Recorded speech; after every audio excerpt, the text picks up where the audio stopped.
안녕하세요. 연세대학교 불어불문학과 19학번에 입학하게 된 윤여명이라고 합니다. 제가 많은 학과 중 불어불문과를 선택한 이유는 원래 평소에 문학에 관심이 많았고 고등학교 때 프랑스어와 프랑스라는 나라에 대해 배우게 되면서 자연스럽게 흥미와 관심이 생겨서 이 두 가지를 접목한 학문을 배워보고 싶다는 생각이 들어서 불어불문과에 지원하게 되었습니다.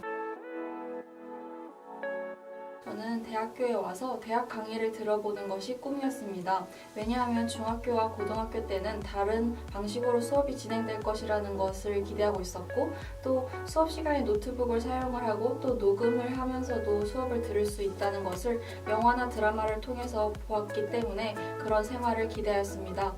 또 제가 기대하는 대학 생활은 학점 관리도 열심히 하고 놀기도 열심히 노는 그런 생활을 꿈꾸고 있습니다. 고등학교 때는 주로 공부에 초점이 맞춰져 있었기 때문에 이제는 놀기도 열심히 노는 그런 생활을 기대하고 있습니다.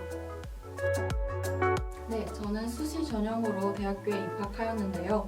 우선 저의 생기부에는 1학년, 2학년, 3학년 때 꾸준히 학업적으로 노력했다는 점이 드러나 있었고, 또 저의 자기소개서에서도 저만이 할 수 있는 진솔한 이야기를 담았기 때문에 합격할 수 있었다고 생각합니다.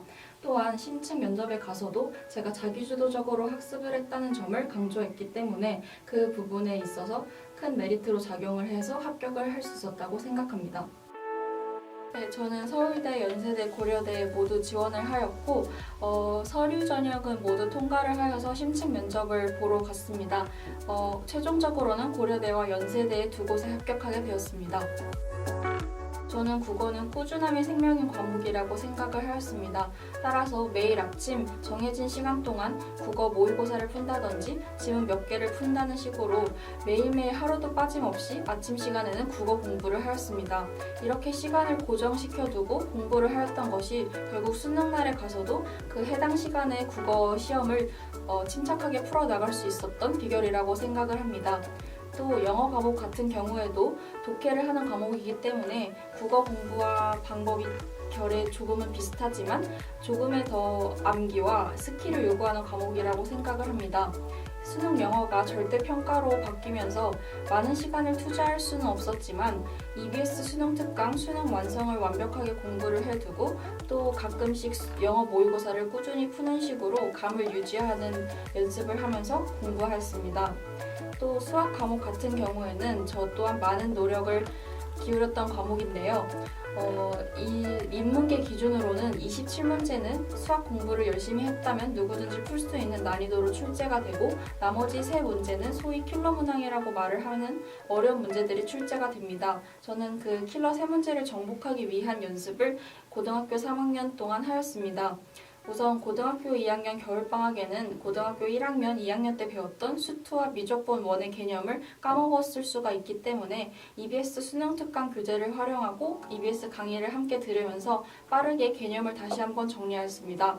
그 이후에 확률과 통계도 같이 선행을 하면서 이 세 가지의 트랙을 함께 개념을 공부하고 문제풀이를 하는 식으로 공부를 하였습니다. 그리고 여름방학 이후에는 이제 신유형 같은 사설 모의고사 문제들도 풀면서 수학의 킬러 문제들을 어떻게 정복할 것인지를 공부하였습니다. 우선 학교 선생님의 수업을 듣고 제가 수능 특강 문제를 따로 풀긴 했지만 저도 사람인지라 놓치는 부분이 있을 수 있고 선생님들의 설명과 EBS 분석 노트의 설명을 비교하는 식으로 공부를 하였습니다. 따라서 EBS 수능 특강과 분석 노트를 동시에 펼쳐놓고 수능 특강에 적혀져 있지 않은 내용을 분석 노트에 있는 내용을 활용을 하여서 옮겨 적는 식으로 공부를 하였습니다. 그렇게 하다 보면 설명이 굉장히 풍부해지고 작품에 대한 이해도가 높아질 수 있기 때문에 EBS 연계를 효율적으로 공부할 수 있는데 효과적인 책이라고 생각합니다. 네, 안녕하세요 수험생 여러분. 2020 수능이라는 말이 저에게는 아직 너무 어색한데요. 작년 2019 수능이 어려웠다는 평가를 받고 있는 만큼 그 수능 문제를 가지고 올해 수능을 준비하시는 여러분들은 더더욱 힘들 것이라고 생각을 합니다. 하지만 결국 수능이라는 것은 장기간 레이스이기 때문에 일찍 지치지 말고 또 중간에 포기하지도 말고 너무 늦었다고 생각하지도 말고 꾸준히 자기 자신을 되돌아보면서 자기 자신을 아껴주는 그런 공부를 하셨으면 좋겠습니다. 왜 나는 이만큼밖에 못하지 그런 자책은 하지 마시고 잘하고 있다 라면서 자기 자신을 다독여주는 그런 수험 생활을 보내셨으면 좋겠습니다. 제가 응원하겠습니다.